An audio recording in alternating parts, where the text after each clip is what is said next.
महादेव का भजन और मनन, ये बात समझना ही इन 7 दिनों का सबसे महत्वपूर्ण भाव है। श्रावण शिव महापुराण, जो तुम गाथा, जो तुम उपाख्यान सामान्य मुहूर्त में सुनते हो, उसमें तो लाभ है ही है, लेकिन जब तुम विशिष्ट मुहूर्त में कोई अनुष्ठानात्मक यज्ञात्मक गान सुनते हो, गुणगान श्रवण करते हो, उस समय कई करोड़ गुना ज्यादा इसका लाभ मिलना शुरू हो जाता है। इसलिए समय का बहुत महत्व है और मुहूर्त का बहुत महत्व है। इससे 6 चीजें प्राप्त होती हैं, सूत जी महाराज कह रहे हैं। नियमावली के आधार पर सूत जी ने कहा, शिव महापुराण सुनने के लिए केवल 2 ही चीज प्रमुख तौर पर चाहिए। आसन की शुद्धि हो, कंठ में रुद्राक्ष हो, मस्तक पर भाल, कपाट पर महादेव के नाम का चंदन लगा हो, ताकि तुम्हारा भाग्य कपाट सुव्यवस्थित हो जाए। ये सब तो ठीक है, लेकिन प्रमुखतः 2 ही चीजें चाहिए। एक श्रद्धा और विश्वास। ये दोनों भगवान शंकर और माता पार्वती के रूप हैं। इनको हृदय में बसाकर शिव महापुराण श्रवण करना चाहिए। और नियम के साथ साथ कह रहे हैं, इसमें 6 चीजें प्रमुखतः प्राप्त होती हैं। तुम्हारे समस्त प्रकार के राग दोष समाप्त हो जाते हैं, चाहे वो कैसा ही दोष हो, वो ग्रहजन्य हो, वो पितृजन्य हो, वो देवजन्य हो, या तुम्हारे कुटुंबजन्य हो, या संसारजन्य हो, कैसा भी कष्ट हो वो तो मिट ही जाएगा, इसमें संदेह नहीं। इसके साथ साथ 6 चीजें और प्राप्त होंगी। बोले अर्थागमो नित्य मरोगिता च प्रिया च भार्या प्रियवादनी च। और बोले बसस्ते पुत्रोर ठकरी च विद्या सज जीवलो ये 6 प्रकार के सुख और मिलते हैं। ऐसा धन, ऐसा अर्थ मिलता जो और धन को खींच कर लाए तुम्हारे घर में। प्रिय बोलने वाला जीवन साथी मिलता है और साथ निभाने वाला जीवन साथी मिलता है। अपना पुत्र आपके अनुकूल चलने वाला मिलता है। संतान सनातनी मिलती है और संतान सुसंस्कारित मिलती है और उन्नति कारक संतान होती है। और शिक्षा और विद्या ऐसी जो अर्थ करी हो, जो तुम्हारे जीवन उपयोगी हो, ऐसी विद्या प्राप्त होती है और जीवन में तमाम सुख बढ़ जाते हैं। सूत जी महाराज कहते हैं, सौनकादिक ऋषियों, ये समस्त प्रकार के सुख केवल शिव महापुराण ये शब्द सुनने मात्र से मिल जाते हैं। पूरी गाथा की बात अभी नहीं है, कह रहे केवल और केवल शिव महापुराण का ये शब्द सुन लेने से और शिव महापुराण की पोथी का दर्शन कर लेने मात्र से इतना प्राप्त हो जाता है। ये वेद कह रहा है, ये पुराणांतरों में लिखा हुआ है। बोले श्रुतम हरति पापानि आरोग्यम धन पृक्षति। आरोग्यता मिलती है, शरीर के रोग समाप्त होते हैं, धन वैभव में वृद्धि होती है और तुम्हारे जीवन में सुखानुभूति शुरू हो जाती है। ये सब कितने दिनों में होता है? ये सारा का सारा 7 दिनों में ही हो जाता है। 7 दिनों में ही तुम्हारे जीवन में परिवर्तन प्रारंभ हो जाता है। एक बात कहूं, दुनिया में अगर भगवान है तो तुम्हें फिक्र नहीं करनी चाहिए। ऐसा होगा ही, इस पर प्रबल विश्वास करके बैठो। भगवान है तो तुम्हें फिक्र करने की आवश्यकता नहीं, तुम फिक्र मत करो। और अगर भगवान नहीं है तो जिक्र मत करो। परमात्मा है तो उस पर विश्वास करो, भरोसा करो, क्योंकि विश्वास और भरोसा ही भगवान शंकर और पार्वती का रूप है। वो होगा तो तुम शिव महापुराण में प्रवेश कर पाओगे। 88,000 ऋषि मुनि एकत्रित होकर संसार के लाभार्थ महाराज सूत जी महाराज का आवाहन करते हैं। सूत जी महाराज के आगमन के बाद प्रश्नावली शुरू होती है। लेकिन एक बड़ा आश्चर्य हुआ कि जैसे ही महाराज सूत जी पधारे वैसे ही समस्त प्रकार के ऋषि मुनियों ने प्रणाम करना शुरू कर दिया। बड़े बड़े ऋषि, अच्छी अच्छी बड़े बड़े उम्र वाले, बड़े बड़े उम्र दराज के लोग उठ उठ कर सूत जी महाराज को प्रणाम करने लगे। इसमें आश्चर्य यह है कि सूत जी महाराज 16 साल के हैं और प्रणाम करने वाले लोग हजार हजार वर्षों के हैं। किसी ने प्रश्न किया कि इतने सामान्य से बालक को कोई वृद्ध प्रणाम क्यों कर रहा है? तो जो जवाब दिया वो तुम्हें सुनना चाहिए। बोले धन वृद्धा बल वृद्धा आयुर्वृद्धास्तथैव ते सर्वे ज्ञान वृद्धश्च किम करा शिष्य किम करा। आयु में, धन में, बल में तो कोई बड़ा हो सकता है, जो ज्ञान में बड़ा है वो श्रेष्ठ है। और ये हमें जीवनोपयोगी गाथा सुनाने आए हैं, ये हमारे जीवन में सुख लाने का माध्यम बताने आए हैं और ये हमें शिव महापुराण से जोड़ने आए हैं, इसलिए इन्हें प्रणाम है। तो आइए सूत जी महाराज को प्रणाम करें। शिव कथा सुनाने वाले, शिव कथा सुनाने वाले, बाबा से मिलाने वाले,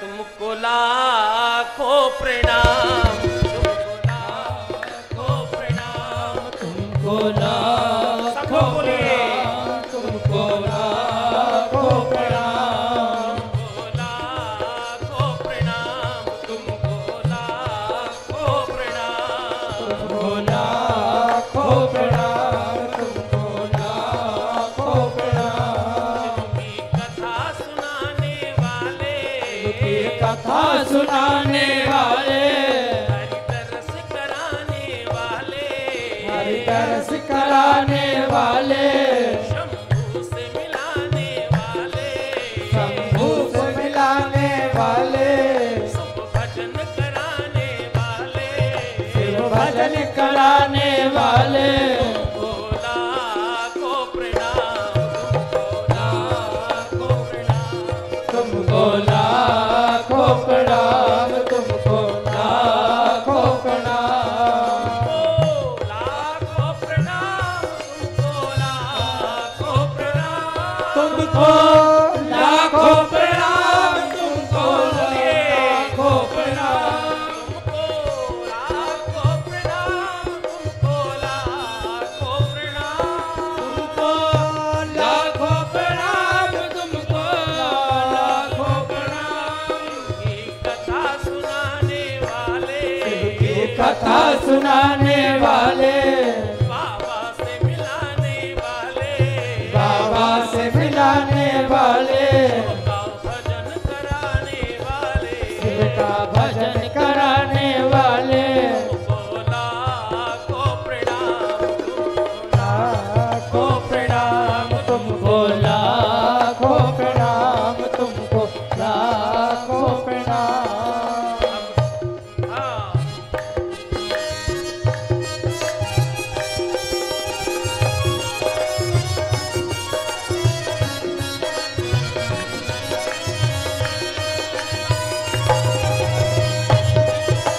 करो हाथ उठा के ताली की सेवा करते हुए बोले शंकर भगवान की।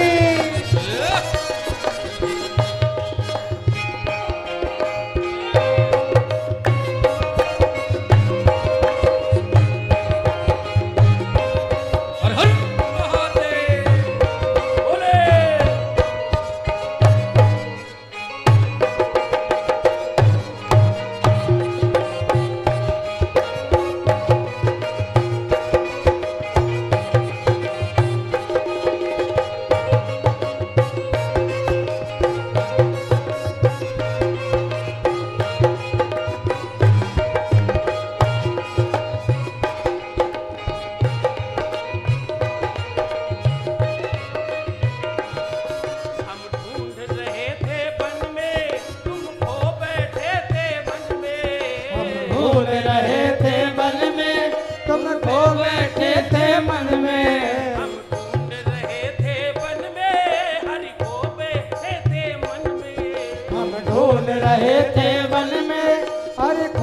बैठे थे मन में दरस कराने वाले, का दर्श कराने वाले, अमृत सुधा पिलाने वाले, अमृत सुधा पिलाने वाले, तुमको लाखों प्रणाम, तुमको लाखों प्रणाम, तुमको लाखों प्रणाम,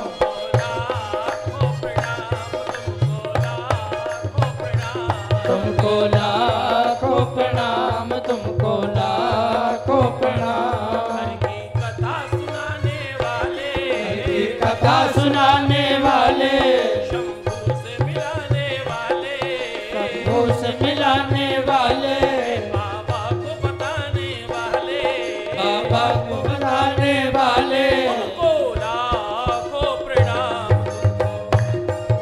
प्रणाम तुमको लाखों प्रणाम, तुमको लाखों प्रणाम।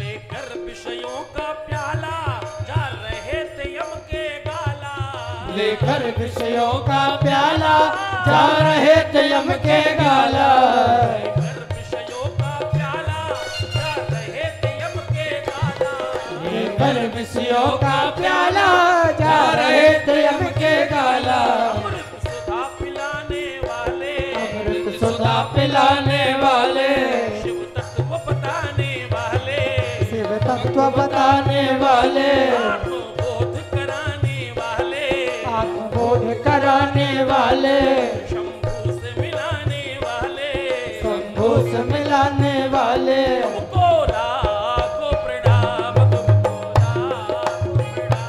तुमको लाखों प्रणाम, तुमको लाखों प्रणाम, तुमको लाखों प्रणाम, तुमको लाखों प्रणाम, तुमको लाखों प्रणाम, तुमको लाखों प्रणाम, तुमको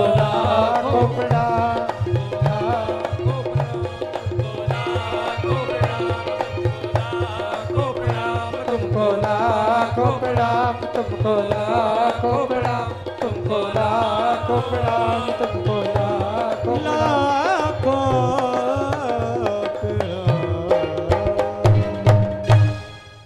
महाराज सूत जी का पदार्पण हुआ, उनका पूजन हुआ, बंदन हुआ, अभिनंदन हुआ, दिव्य पांडाल बनाया गया और एक ऊंचा दिव्य सिंहासन बनाया गया, एक आसन दिया गया, उस पर सूत जी महाराज विराजमान हुए।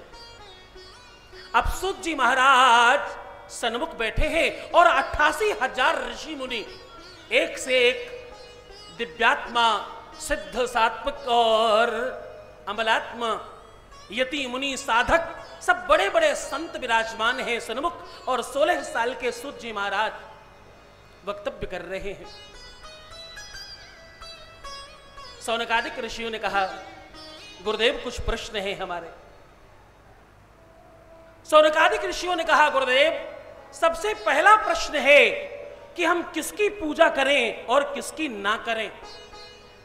गुरुदेव बड़ी भ्रांति है, किसका पूजन करें और किसका पूजन ना करें, और भगवान कौन है, भगवान किसे कहते हैं। क्या जो मैं विशाल मंदिर देख रहा हूं ये भगवान है, अथवा गुरुदेव मंदिर के अंदर बैठी जो प्रतिमा है, जो विग्रह है, वो भगवान है।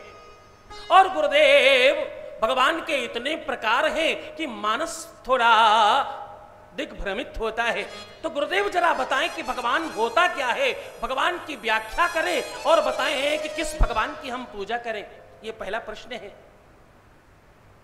और गुरुदेव, अगर हमारे जीवन में जो भी कुछ होता है सब परमात्मा करवाता है, गौर से सुनना, अगर जो हो रहा है सब परमात्मा करा रहा है तो गुरुदेव हमसे पाप क्यों होते हैं? और अगर हमसे पाप भी परमात्मा कराता है तो उसका भोग हमको क्यों भोगना पड़ता है? गुरुदेव इसका जवाब दीजिए। और गुरुदेव जरा बताइए, अगर आप कहते हो कि कर्म प्रधान विश्व रचि राखा, जो जस करहि सो तस फल चाखा, तो गुरुदेव कोई जन्म से ही अपंग क्यों पैदा होता है? उसमें क्या कर्म किया है? और अभी तो उसका जन्म नहीं हुआ, अभी कर्म कहां शुरू हुआ? उसके जीवन में कोई गरीब के घर में, कोई अमीर के घर में क्यों पैदा हो रहा है? कोई सोने का चम्मच लेकर पैदा होता है और किसी के जीवन में जीवन भर चम्मच लाने की व्यवस्था में लग जाता है। गुरुदेव ये भिन्नता कैसे है? अगर आप ये कहते हो कि होई है वही, गुरुदेव बिल्कुल सच सच बताना। अगर आप ये कह रहे हो कि हुई है वह जो राम रचि राखा, को करी तर्क बढ़ावई साखा, अगर परमात्मा ही सब कर रहा है तो गुरुदेव हम कैसे दोषी हुए?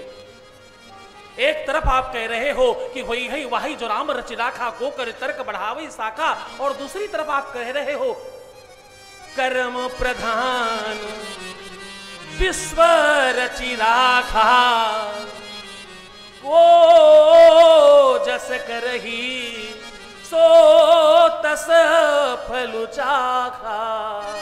गुरुदेव ये भिन्नता मुझे समझ नहीं आ रही, इसका थोड़ा विश्लेषण करें। क्या मतलब है? भगवान जो करता है वही सब होता है, पत्ता भी हिल सकता नहीं है, तो मेरे जैसे नश्वर शरीर से ये पाप कैसे हो गया? और अगर हो गया तो उसका फल मुझे क्यों मिल रहा है? आधा आधा क्यों नहीं बट जाता? भगवान भी तो ले, अगर भगवान करा रहा है तो। और गुरुदेव एक और बात, आप कहते हो कि कभी किसी पूर्वजों ने कोई पाप किया होगा तो बच्चों को भोगना पड़ेगा। जस्सई का घर बखरी तस्तई का फरीका, जस्सई का बाप महतारी तस्तई का ललिका। नहीं समझे? बोले बाढ़ई पुत्र पिता के धर्मा, खेती उपजे अपने कर्मा। अगर पिता का पैतृक संपत्ति धर्म भी है गुरुदेव, तो जरा एक बात बताइए, उसमें हम दोषी कैसे हो रहे हैं? हमारे पूर्वजों ने कोई पाप ताप किया है? हाँ? और अगर ऐसा है तो प्रहलाद और ध्रुव के जीवन में उनके पापा के, उनके पिता के द्वारा किए हुए पाप का फल क्यों नहीं मिला? उन्हें सीधा भगवान कैसे मिल गए? गुरुदेव जरूर बताइएगा इस बारे में, ये मेरी जानने की प्रबल इच्छा है। और गुरुदेव, रोज मंदिर जा रहा है कोई रोज जप कर रहा है, कोई दर्शन कर रहा है, कोई उपवास कर रहा है, कोई व्रत कर रहा है, कोई भगवान का दर्शन कर रहा है, अभिषेक कर रहा है, उसके बाद भी उसके जीवन में संकट कैसे आ जाते हैं? अगर आप कहते हो कि परमात्मा के भक्तों को की रक्षा परमात्मा करता है, अगर आप ये कहते हो कि धर्मम रक्षति रक्षताः, क्या धर्म की रक्षा तुम करो, धर्म तुम्हारी रक्षा करेगा, तो धर्म की रक्षा करने वालों की असुरक्षा कैसे होती है? केदारनाथ में हर बार, हाँ, अमरनाथ में हर बार इन यात्राओं में कितने सारे लोग कैसे अपने जीवन को समाप्त कर लेते हैं, कैसे उनके जीवन पर संकट आता है, और ये सब क्यों हो रहा है गुरुदेव? और एक बात गुरुदेव, पूजन का विधान क्या है? पूजा किसे कहते हैं? कोई कहता है कि सामग्री चढ़ाकर पूजन करो, कोई कहता है नहीं तो भैया मानसिक पूजा अच्छी है, कोई कहता है ध्यान करने से सबसे श्रेष्ठ पूजा होती है। पूजा का असली मतलब क्या है और कौन सी पूजा श्रेयस्कर है, किस पूजा से लाभ मिलता है और कैसे करनी चाहिए? गुरुदेव जरूर बताइए। और गुरुदेव एक और प्रश्न है। सौनकादिक ऋषि 88,000 ऋषि मुनि एकत्रित होकर उनका प्रतिनिधित्व करता हुआ कोई एक व्यक्ति प्रश्न कर रहा है महाराज सूत जी से। सूत जी महाराज मुस्कुराकर सब सुन रहे हैं। बोले गुरुदेव एक और बात बताइए, अगर शरीर के अंदर परमात्मा बैठा है, आत्मा में परमात्मा बैठा है, तो ये शरीर रोगी क्यों हो जाता है? इसमें रोग कहां से आ जाता है? जहां पर परमात्मा है, जहां पर ईश्वर है, जहां पर प्रकाश है, जहां पर अविनाशी बैठा है, वहां पर रोग जैसी छोटी चीज प्रवेश कैसे कर जाती है? गुरुदेव इसका जवाब जरूर देना। और गुरुदेव ये पितृदोष क्या है और क्यों लग जाता है, इसका क्या मतलब है और इसे कैसे ठीक किया जाना चाहिए? हम अपने पूर्वजों को, हम अपने पितरों को, हम अपने फोर फादर्स को अगर स्वर्ग भेजना चाहें, उनके लिए श्रेष्ठ गति चाहें, तो उसका अद्भुत और वास्तविक साधन क्या है वो जरूर बताइए। अगर आप गीता में कह रहे हो कि कर्मण्येवाधिकारस्ते मा फले सुकदाचन, कर्म करो और फल ले जाओ, तो गुरुदेव हम जो कर्म कर रहे हैं वो बौद्धिकता से कर रहे हैं, अपने विवेक से कर रहे हैं। हमारी विवेक की गति परिवर्तित कैसे हो जाती है? आप कहते हो विनाश काले विपरीत बुद्धि, जब कोई खराब समय आने वाला होता है तो बुद्धि पहले खराब हो जाती है। ये कर्ता कौन है? ये चराचर जगत को चलाने वाला ऐसा कर्ता क्यों है? अगर मेरा विवेक फिरे ही ना, मेरे विवेक में कोई गलती आए ही ना, तो मैं कुछ करूंगा ही नहीं गलत। मेरे विवेक में सात्विक विचार ही क्यों नहीं रह पाते? ऐसा क्या कारण है? मैं रोज स्नान करता हूं, मैं रोज पूजन करता हूं, संध्या वंदन करता हूं, अर्चन करता हूं, भगवान भजन करता हूं, सब काम कर रहा हूं, उसके बाद भी राग दोष है। रामकृष्ण परमहंस जैसा दिव्यात्मा, शुद्ध, अद्भुत और अलौकिक संत स्वामी विवेकानंद जी के गुरु जी, उनको बहुत बड़ी बीमारी हो गई। लोगों ने कहा आप तो 2 मिनट में इस बीमारी को नोच कर फेंक सकते हैं। तो भगवान रामकृष्ण परमहंस ने कहा नहीं, भोग कर ही जीना चाहिए, क्योंकि अवश्यमेव भोक्तव्यम् कृत कर्म शुभाशुभम्। तो गुरुदेव इस बात का जवाब जरूर दीजिए। और एक और बात, गुरुदेव श्रेष्ठ जीवन प्राप्त करने के लिए, बहुत धनपति होने के लिए और बहुत धनाढ्य और संपन्न होने के लिए क्या किया जाना चाहिए? क्यों? क्योंकि गुरुदेव धन सबसे बड़ा यहां का गहना है। संसार में अगर धन है तो सब चलता है, धन नहीं है तो सब चीजें रुक जाया करती हैं। गुरुदेव मैंने सुना है, बोले धनवान चाहे दुष्कर्म करे, धनवान चाहे दुष्कर्म करे, फिर भी वो आदर पाते हैं। निर्धन बेचारे निष्कारण अपराधी पाए जाते हैं। गुरुदेव धन बहुत बड़ा गहना है, ये किसी किसी को ही क्यों मिलता है और इसके सब अधिकारी क्यों नहीं होते, और कैसे इसका अधिकारी बना जाना चाहिए? माता लक्ष्मी की कृपा कैसे होती, जरूर बताइएगा। कोई सर्वश्रेष्ठ धनपति बन जाए, कुबेर जैसी पदवी कोई प्राप्त करे, ऐसा कैसे हो सकता है? वो उपासना, वो साधना जरूर बताना। और गुरुदेव एक और बात बताना, लक्ष्मी की सिद्धि के लिए और लक्ष्मी की प्राप्ति के लिए क्या किया जाना चाहिए? लक्ष्मी कैसे सिद्ध हो और लक्ष्मी हमारे घर में कैसे स्थिर रह जाए, उसके बारे में जरूर बताना, वो भी साधन बताइए। और गुरुदेव एक और महत्वपूर्ण बात, पाप का अगर फल त्वरित है तो पुण्य का त्वरित क्यों नहीं मिलता? क्या कोई चीज सुनिश्चित है? अगर हम 16 सोमवार का व्रत करें तो क्या 16 सोमवार के बाद 70वें में मेरा काम हो ही जाएगा? ऐसा सुनिश्चित है? और अगर नहीं है तो गुरुदेव ऐसा क्यों? हम बुरा कर्म करेंगे हमें फल मिलेगा, हमने जान लिया। पर हम अगर कोई शुभ कार्य करेंगे तो उसका फल हमें कब प्राप्त होगा और कैसे प्राप्त होगा, उसका समय और उसकी अवधि बताइए गुरुदेव। हमारा मन कैसे लगे? हम सात्विक हैं, हम सनातनी हैं, हम वैष्णव हैं और हमें बड़ा मन है धर्म करने का, लेकिन गुरुदेव इसका साधन बताइए।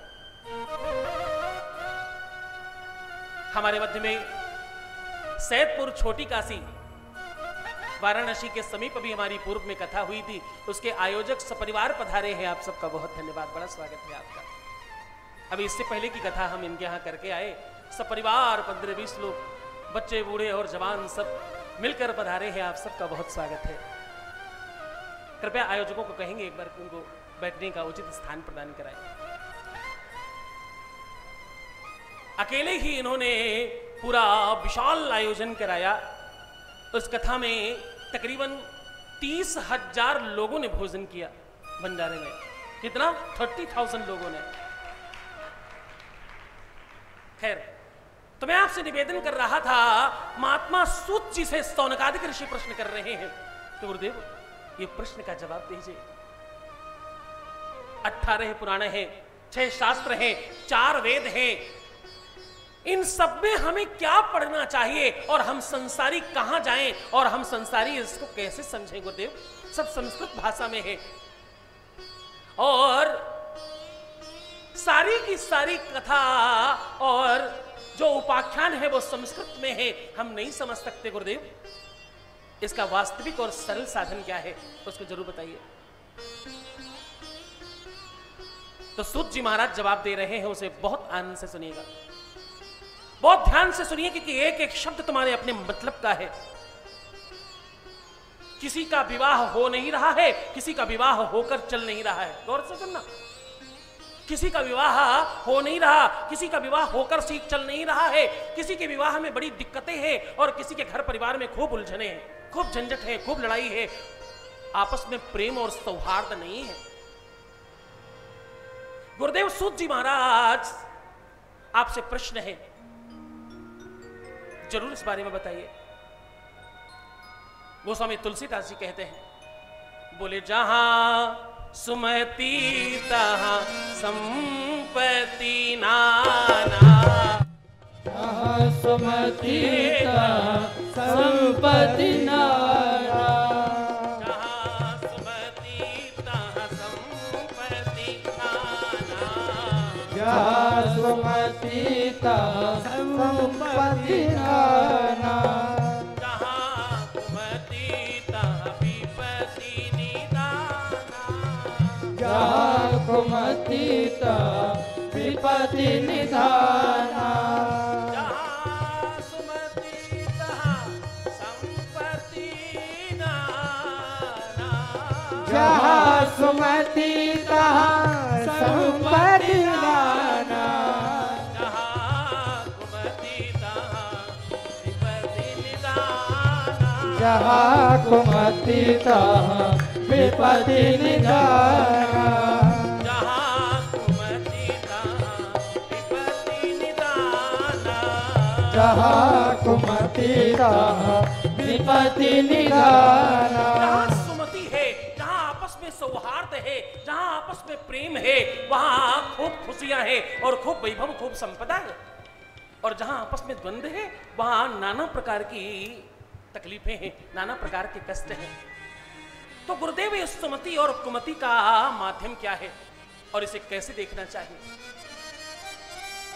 गुरुदेव भगवान शंकर की जो आप गाथा सुनाने जा रहे हैं, जो शिव महापुराण सुनाने जा रहे हैं, उसका बाहरी जो दर्शन है, यहां चूहा और सर्प एक साथ रहता है, यहां सर्प और मोर एक साथ रहता है, यहां मोर और बैल एक साथ रहता है, यहां बैल और शेर एक साथ रहता है।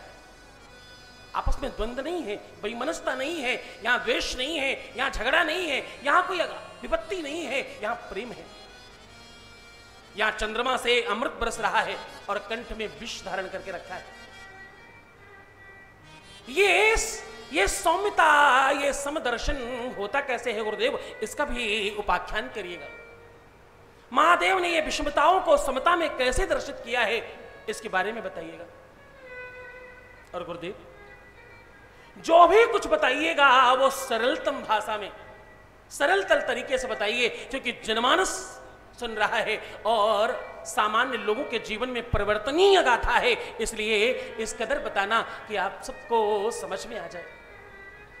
तो सूत जी महाराज कह रहे हैं, बोले मातेव रक्षति पिते वहिते नियुंक्ते कांतेव चा विरमयति चपनी बखेदम कीर्तिश्च दिक्षु विमलां वितनोति लक्ष्मी किम किम न साधयति कल्पलतेव विद्या। ये ऐसे पुराण है, इसमें कुछ भी संभव हो सकता है ऋषियों। और मैं 7 चीजें बता रहा हूं, अगर ये परित्याग कर दो तो इन सबसे तुम मुक्त हो सकते हो। सूत जी कह रहे सौनकादिक ऋषियों से, बोले क्या करें, बोले ध्यान से सुनो। बोले हिंसा असत्य मद मोह लोभ, हिंसा असत्य मद मोह लोभ और काम क्रोध का त्याग करे, और काम क्रोध का त्याग करें, और काम क्रोध का त्याग करे, और काम क्रोध का त्याग करें।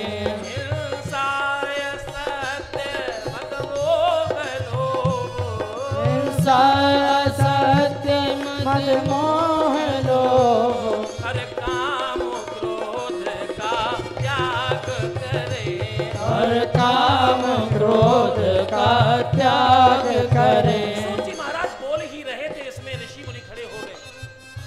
बोले गुरुदेव ये नहीं हो पाएगा, आप जो मुझे जवाब दे रहे हो ये सुनने लायक नहीं है। आप कह रहे हो हिंसा, गुरुदेव खान पान ऐसा है हमारा, सड़क पर चलते ही हर दूसरा आदमी आंख दिखाने को खड़ा हो रहा है, कैसे बचे इस हिंसा से। असत्य, गुरुदेव कलिकाल में सबके पास झूठ बोलने वाली मशीन है, हर कदम कदम पे लोग झूठ बोल रहे हैं। कलिकाल में झूठ ही लेना, झूठ ही देना, झूठ ही भोजन, झूठ चबेना, गोस्वामी तुलसीदास जी कह रहे हैं। कदम कदम पर ये झूठी दुनिया है, झूठ से बच सकते नहीं। आप कह रहे हैं हिंसा, आप कह रहे हैं असत्य और मद मोह लोभ, ये छूट सकता नहीं गुरुदेव, इससे हम बच नहीं सकते। अपराध परंपरा परम नहीं माता समपेक्षते सुतम, ये मेरी परंपरा बन चुकी है गुरुदेव, इससे मुक्त नहीं हो सकते। सीधा और सरल साधन बताइए। तो सूत जी ने कहा सीधा और सरल साधन तो सिर्फ एक ही है समूचे विश्व में। क्या? देवाधिदेव महादेव शिव शंकर की गाथा और महादेव का उपाख्यान शिव महापुराण है।